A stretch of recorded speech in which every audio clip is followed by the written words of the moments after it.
Bonjour tout le monde. Alors, on va vous laisser rentrer tranquillement dans le live avec nous. Je vais faire quelques consignes en attendant, mais je vais te dire bonjour, bon matin, Sébastien. Je suis avec Sébastien Forge ce matin pour parler des points gâchettes. Sébastien Forge, on parle de points gâchettes ce matin.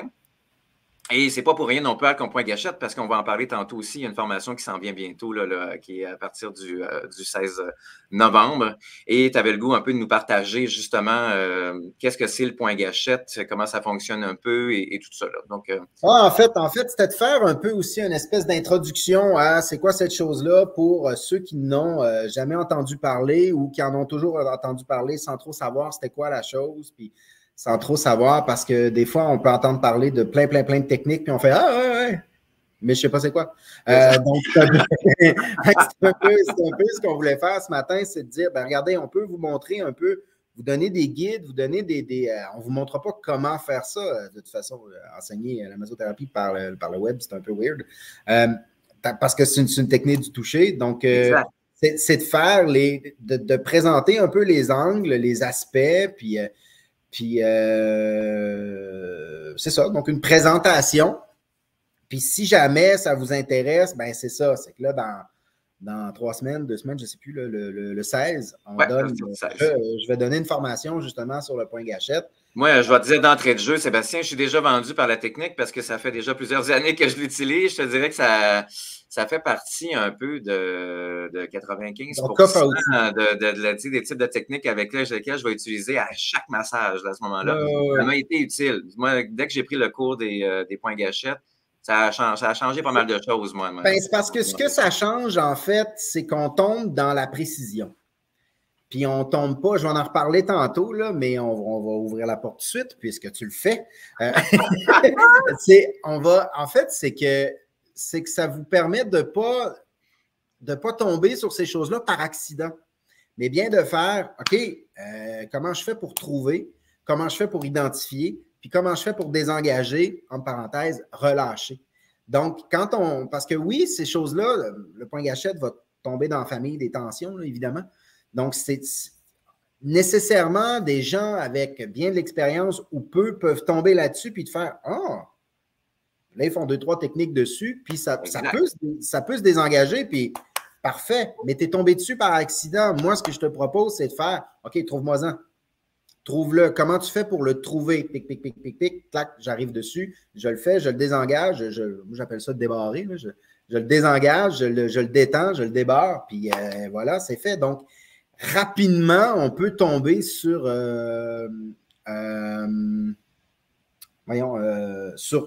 sur une clé qui va nous permettre d'avancer, en fait. Donc, ça, c'est… moi, complètement. Puis moi, ce que j'aime au niveau du point gâchette, c'est que ça me permet de travailler une zone à la fois. Et même avec le client aussi, ça me permet, moi, de mieux accompagner. Je travaille avec une clientèle en douleur chronique, donc souvent avec des personnes qui donc, exemple, en fibromyalgie. Donc, ça me permet de leur faire respirer, ça me permet de faire juste un spot sur une zone et pas toute une zone qui est en douleur. Fait que ça, on y va une chose à la fois. Je trouve que ça fait un meilleur accompagnement pour le client. Puis ce qu'il y a d'aussi assez magique, c'est que ce qu'il y a de plaisant avec le trigger, moi je travaille, trigger c'est en anglais, point gâchette, trigger, donc PG pour les gens cool. En fait, c'est que tu peux le travailler autant avec que sans huile. Exact. Donc, parce que souvent, quand on combine certaines techniques, exemple la fasciathérapie, puis qu'on a les mains pleines d'huile, ben là, ça ne marche plus. C'est très, très, très difficile. Tandis que là, c'est possible. Et ce qui nous amène aussi à toutes les gens qui vont travailler aussi dans le massage sur chaise avec vêtements ou qui vont chez des gens ou qui doivent travailler avec des gens qui doivent rester habillés ou des trucs comme ça. Ben là, vous pouvez quand même travailler. Ça ne change strictement rien à ce que vous faites. Donc, c'est un beau couteau suisse, en fait, parce que tu peux le sortir n'importe quand, n'importe comment, puis c'est super, c'est versatile, en fait. Puis, complètement. Donc, c'est une belle technique comme ça. Maintenant qu'on a fait une parenthèse qu'on n'était pas supposé faire tout de suite, je vais me présenter. Alors, Tu vas nous expliquer un peu c'est quoi un point gâchette, puis C'est ça, c'est ça. bon, Mais, bon. donc, qui suis-je? En fait, je suis masso-kiné, en fait, puis j'ai toujours travaillé en masso-kiné. J'ai fait plusieurs capsules dernièrement. J'enseigne d'autres formations, que ce soit mobilisation passive. On a fait un cours aussi sur les observations posturales, puis la palpation. Puis là, ben, on sort point gâchette qui s'en vient. Fait que c'est pour ça qu'on parle de ça. Je travaille aussi pour la FQM aux inspections professionnelles. Donc, tout le côté déonto et règlement. Donc, je suis un peu partout, mais très passionné par tout ça. Donc, c'est ce qui explique probablement pourquoi j'essaie de rester un peu partout. J'adore ça. Et ça se sent et ça se voit. Je pense que même à l'image, là, en ce moment, virtuellement, ça se sent. OK, parfait.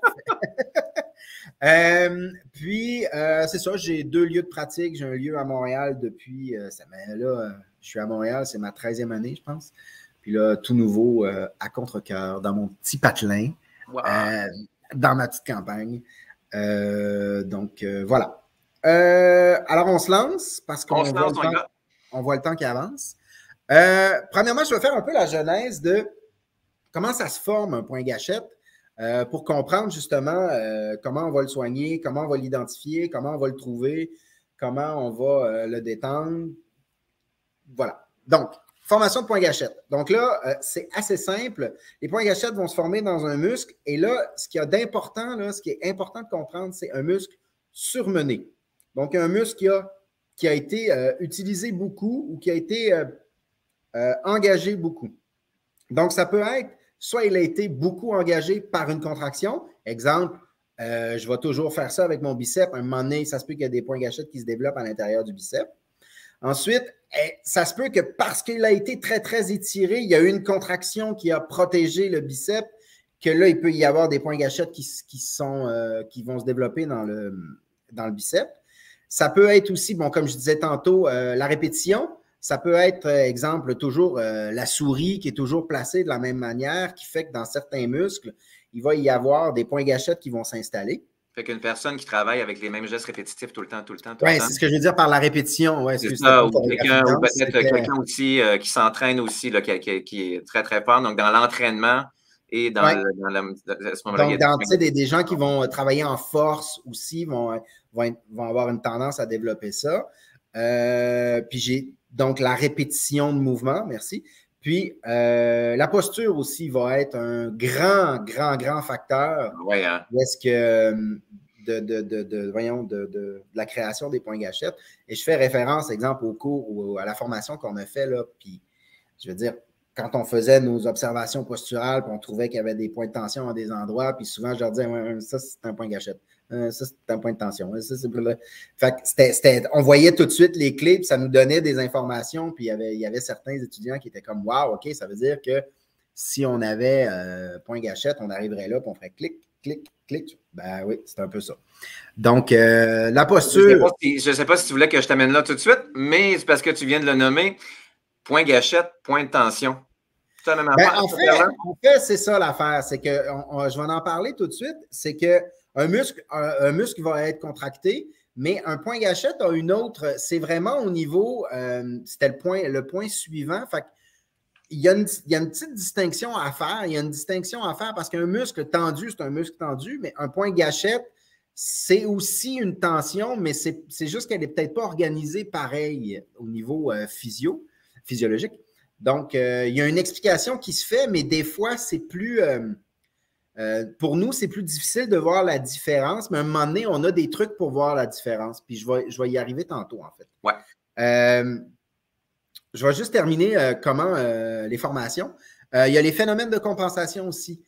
Comment on peut former. Donc, les gens qui vont avoir eu, exemple, des grosses blessures, qui vont avoir eu des chirurgies ou quoi que ce soit, qui vont déphaser le corps d'une manière, donc les phénomènes de compensation, ça peut amener parce qu'on surcharge d'autres muscles. Donc, il y a le muscle est surutilisé.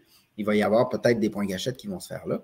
Et depuis tantôt, on parle de mouvement, on parle de contraction musculaire, on parle d'étirement, mais à l'inverse aussi, la sédentarité peut vraiment venir C'est ça, créer j'allais te des espèces. demander. Là, c'est quelqu'un qui ne bouge pas, parce que là, après ça, on parlait du côté postural aussi là-dedans. Ben, c'est ça. Quelqu'un qui vient s'affaisser un peu, qui ne Ouais. bouge pas, est un peu immobile, il va y avoir, il risque de, il pourra avoir formation de point gauche. Exactement, parce que veut pas, la sédentarité, c'est aussi un type de posture. Donc, si je suis toujours sédentaire, toujours assis, ça va positionner mon corps d'une certaine manière. C'est donc une posture. Donc, posture. Fait que là, tu m'as parlé de différents types là, pour la formation de point gauche. Ce qui veut dire que c'est pas mal une bonne majorité de gens qui pourraient consulter en massothérapie, ça. Ben là, on a fait le tour. Ouais, c'est ça. Je pense qu'on peut dire tout le monde. En fait, c'est selon moi peut-être impossible de trouver quelqu'un qui n'en a pas. Parce que notre corps vit, notre corps s'adapte. C'est le plus bel atout du corps humain, c'est qu'il s'adapte aux situations. Mais puisqu'il s'adapte, il crée autre chose pour l'adaptation. Donc, à ce moment-là, oui, il y aura des points gâchettes qui vont apparaître. Donc, le point gâchette, en fait, j'arrive à sa création. Ça va être une zone qui va être assez sensible. Donc, c'est une zone sur le corps qui va être très sensible, qui va être à l'intérieur d'un cordon, un cordon myalgique, en fait, là, dans le tissu musculaire. Puis le cordon myalgique, là, pour l'instant, si je veux le vulgariser, parce qu'on ne fera pas la formation complète aujourd'hui, imaginez toutes vos fibres musculaires, en fait, certaines qui vont se coincer ensemble, ça va faire comme une corde. Donc ça va être le cordon myalgique. Puis sur le cordon, il va y avoir des points qui vont être encore plus restrictifs, qui vont se former. Et ça va être ça, nos points gâchettes, en fait.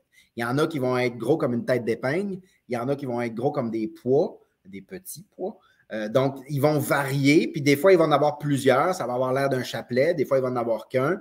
Donc, ça va être cette zone-là. Puis quand on dit zone sensible, c'est que quand on va y toucher, la personne pourrait plier en deux sur la table. J'exagère. Mais ce que je veux dire, c'est que ça peut faire des réactions assez sensibles. Ça peut surprendre. Oui, sur le moment, ça peut surprendre quand on appuie sur le coup, puis après ça, tranquillement, ça diminue. Mais exactement. Sur le moment, ça peut... de ce que j'entends beaucoup dans mon bureau, c'est « Ah, ça, c'est la petite douleur qui fait du bien. » Fait qu'elle commence un peu, elle surprend, puis après ça, tranquillement, ça se relâche. Puis aussi, tu sais... on parlait tantôt de point de tension, le nœud, le nerf coincé, le point gâchette. Là, on tombe dans des zones où est-ce qu'on parle à peu près toutes de la même affaire et qui se mélangent un peu, mais qui est toutes assez différentes. Mais ce qui se passe au niveau là, de cellulaire, c'est comme si dans voyons. Comment ça s'appelle, non? Si j'ai un blanc. C'est qu'en fait, ce qui se passe, c'est qu'il y a une micro-déchirure qui va se passer, puis ça va créer beaucoup un ion de calcium. Ouais. Et puis là, l'ion de calcium, ce que ça fait, c'est que ça provoque autour, les ions, ça provoque des contractions. Et c'est ça le point gâchette. C'est ça que c'est ces contractions-là qui sont vraiment tout petites au niveau cellulaire, au niveau sarcoplasmique, qu'on veut essayer d'allonger, qu'on veut essayer de défaire pour que justement ces tensions-là autour qui se libèrent et que finalement, ça draine un peu le point gâchette, en fait. Et puis là, on se ramasse avec un muscle qui va être un peu plus sain, en fait. Donc, c'est à la fois au niveau de la nutrition puis du drainage que vraiment au niveau de... Il y a un ressenti, il y a quelque chose qui se passe. Ouais. Donc, je ne tomberai pas dans cette grande explication-là, mais si je veux vulgariser, c'est à peu près ça. Et donc là, on a vu la formation. Donc là, on en a un. Là. Il y a un point gâchette qui est apparu. Puis les facteurs déclencheurs, bien, comme on disait tantôt, donc la surutilisation musculaire, un traumatisme, exemple, je suis tombé, ça a fait ci, ça a fait ça, ça aussi, ça pourrait être ça. Une patho, quelqu'un qui fait exemple, je sais pas, de l'arthrite dans la hanche, mais vu qu'il y a des douleurs, vu qu'il y a compensation, vu qu'il y a déplacement ou une nouvelle posture, encore une fois, on tombe dans ça. Puis le stress aussi va être un gros facteur parce qu'à ce moment-là, le stress... le stress amène une adaptation posturale aussi. Ben, c'est ça. Encore une fois, on tombe là-dedans. Donc, ce qui m'amène à les deux grandes familles des points gâchettes. On va les vulgariser comme ça pour ce matin. Il y a l'actif et il y a le passif. Donc, l'actif, là, c'est celui que quand la personne va bouger, elle va faire « Ah, ça fait mal ». Quand vous allez bouger, « Ah, ça fait mal ». Quand on y touche, « Ah, ça fait mal. Ou les gens ne parlent pas tous comme ça. Mais. Tous tes clients à toi dans ton bureau. Oui, c'est ça. Tous mes clients sont comme ça. Donc, ça va être vraiment le lactif, c'est celui qui présentement, il est comme en névralgie. Là. Il est très, très, très, très douloureux. Même en situation de repos, il va être douloureux. Quand vous allez arriver dessus, ça va être douloureux. Fait que c'est un point que la personne peut sentir pendant ça fait un petit bout que ça traîne des fois. Là, là, exactement. Ça fait longtemps que je sens un petit point là. Puis souvent aussi, c'est qu'ils vont être là, c'est les actifs, ils vont être là pendant un certain temps, ils vont être là, ils peuvent, et une fois qu'ils sont soignés, ils peuvent diminuer, et s'ils ne disparaissent pas, ils peuvent rester là sans être douloureux. Okay. Et c'est là qu'on tombe dans le point passif. Donc, c'est comme si des fois, on peut le soigner, on peut le détendre, puis là, on fait « Ah, passif, je ne sens plus rien, tout va bien, merci, je ne prends plus rendez-vous. » Mais il est encore là.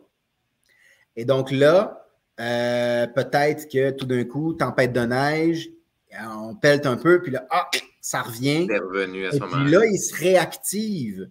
Et puis là, il redevient en fait problématique. Pourquoi? Première notion que j'ai parlé, surcharge. Donc, le muscle a été surchargé. Donc, à ce moment-là, il peut être comme en dormance. Là.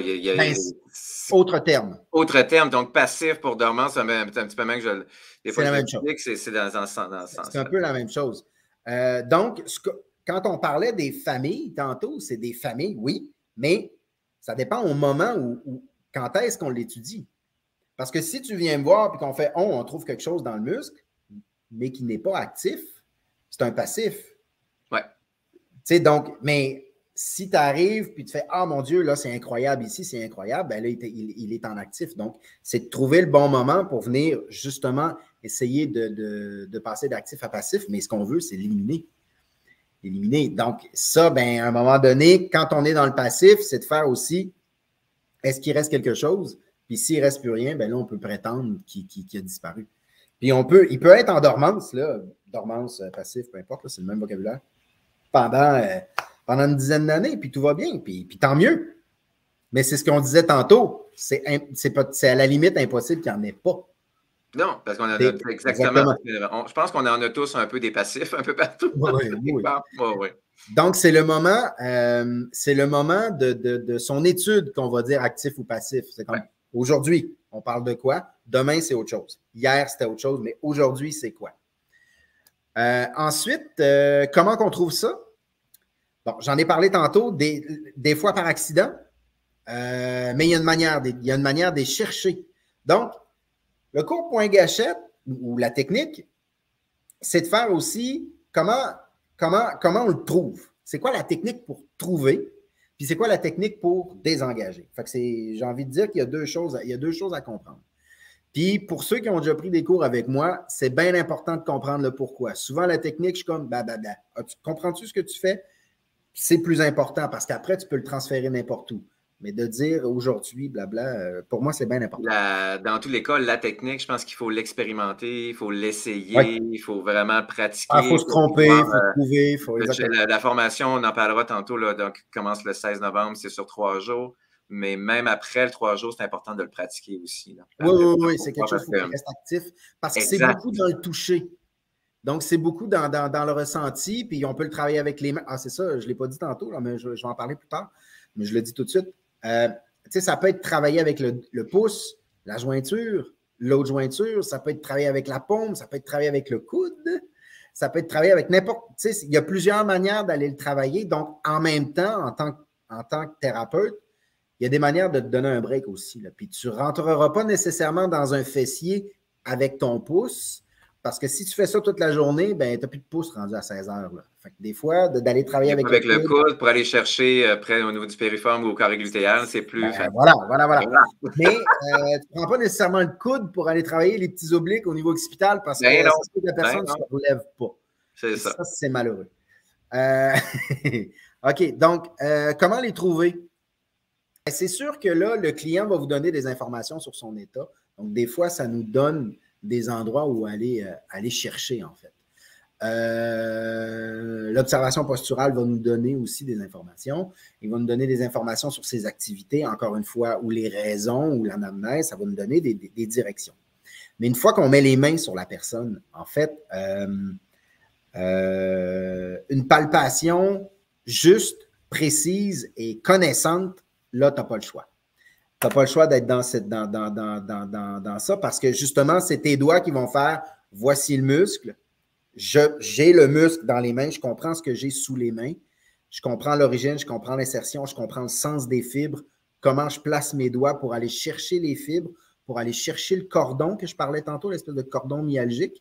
Comment je fais pour aller chercher ce cordon-là? Puis sur ce cordon-là, est-ce qu'il y en a des petites perles? Comment je fais pour aller chercher ces belles perles-là? Donc, ça, c'est comment on va les trouver. Donc, ça, c'est... non, je n'ai plus rien à dire sur comment on va les trouver. C'est bon, c'est bon. Je pense que donc, vous voyez, à ce niveau-là... Il y a aussi des guides, il y a aussi des guides au niveau des chartes, là, je veux dire, dans l'enseignement aussi, parce que si je prends, mettons, le supraépineux, mettons, donc il y a environ 3 zones de points gâchettes qui sont pour la population générale, généralement environ aux mêmes endroits ou pas trop loin, là, parce que bon, c'est ça. Et c'est là qui est différent.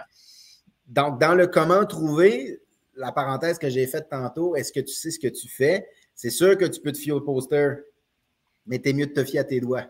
Oui, donc, de exactement. C'est avec les doigts que ça va trouver, parce que chez madame, ça se peut qu'il soit 3-4 mm à gauche, puis chez monsieur, il soit un peu plus en haut. Exact, donc, c'est important de c'est un guide trouver. là, Donc, à ce moment-là. Une photo avec un X dessus, ça a une certaine valeur, mais ce n'est pas la chose. C'est ça. La palpation reste la formule gagnante.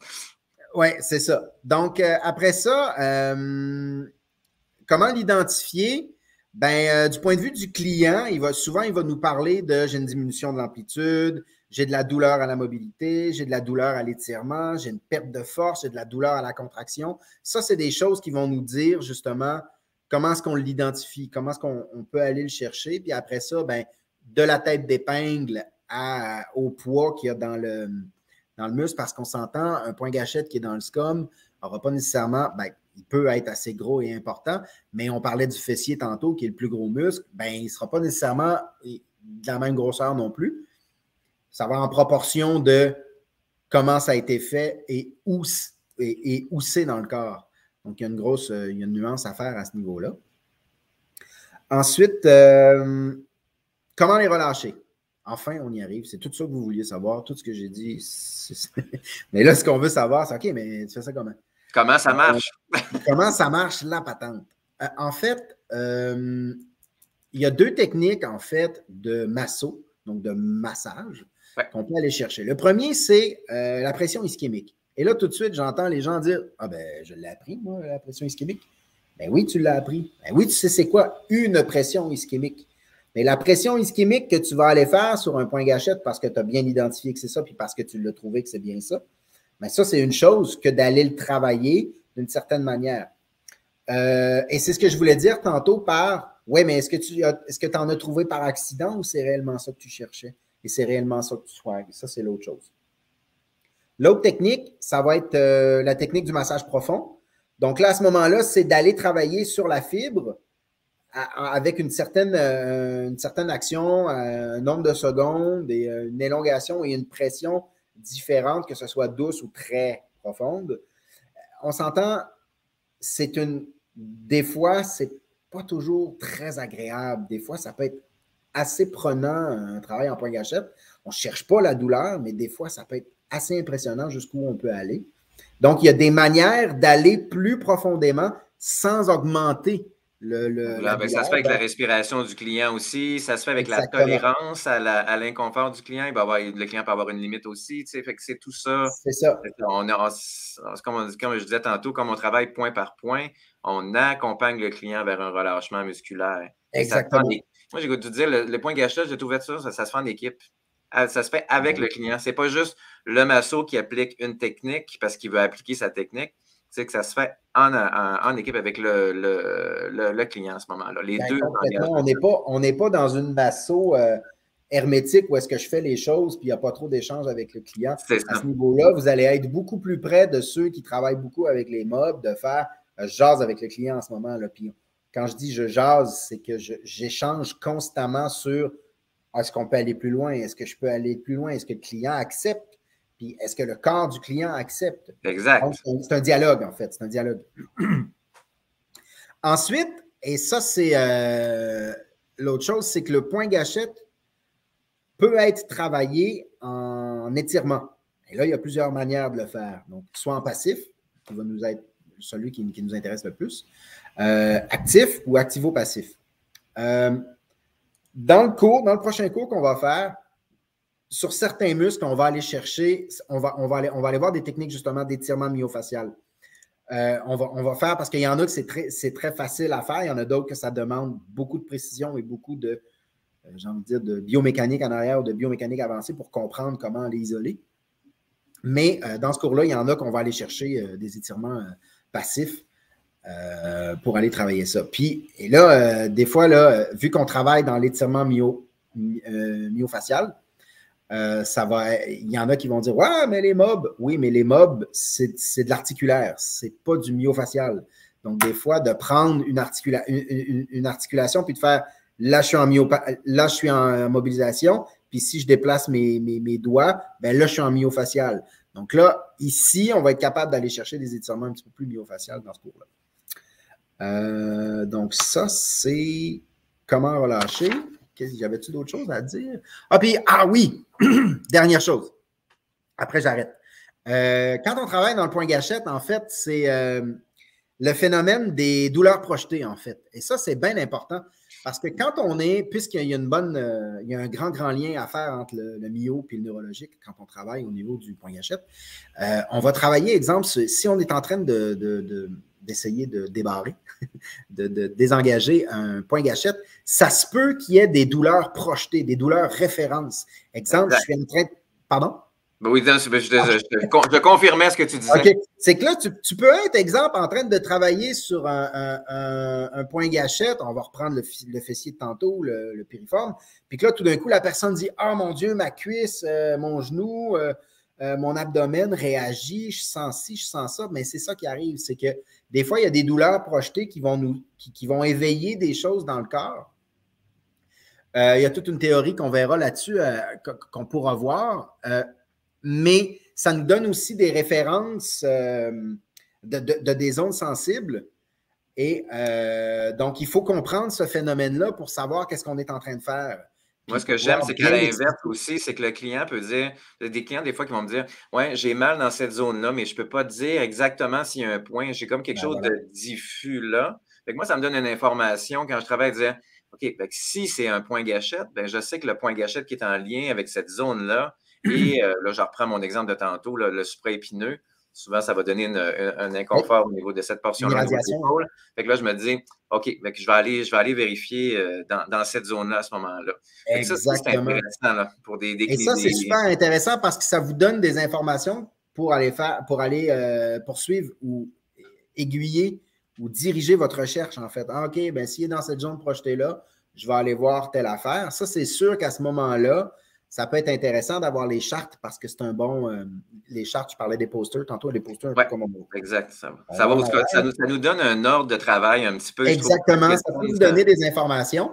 On va voir le phénomène des douleurs projetées dans le cours, mais on ne les étudiera pas à fond à ce niveau-là parce que j'ai préféré aller sur le travail de l'antagoniste, du muscle antagoniste, parce que souvent, il va y avoir... Et je vais terminer avec ça. Si j'ai un muscle qui va y avoir présence de quelques points gâchettes, souvent dans l'antagoniste, on va y avoir beaucoup de trigger, points gâchettes, passifs qui vont être de l'autre côté. Fait que ça va être de faire toujours le travail antagoniste, protagoniste, de faire actif, passif, mais d'aller travailler la complémentarité du point gâchette plutôt que de me lancer dans un apprentissage théorique de toutes ces douleurs projetées-là. Donc, moi, je voulais l'orienter dans ce sens-là pour faire le tour de comment faire avec les doigts, puis comment rendre un soin complet, en fait, avec... Oui, puis ça aide énormément beaucoup dans l'apprentissage du massothérapeute. Là, ben oui, parce que là, tu es en train de déguiser. Ben oui. Parce que, tu sais, si le travail, souvent, on dit massothérapie, c'est beaucoup les mains, c'est beaucoup ci, mais là, on est en train de déguiser nos doigts comme des crayons là, pour aller exactement sur la petite aiguille.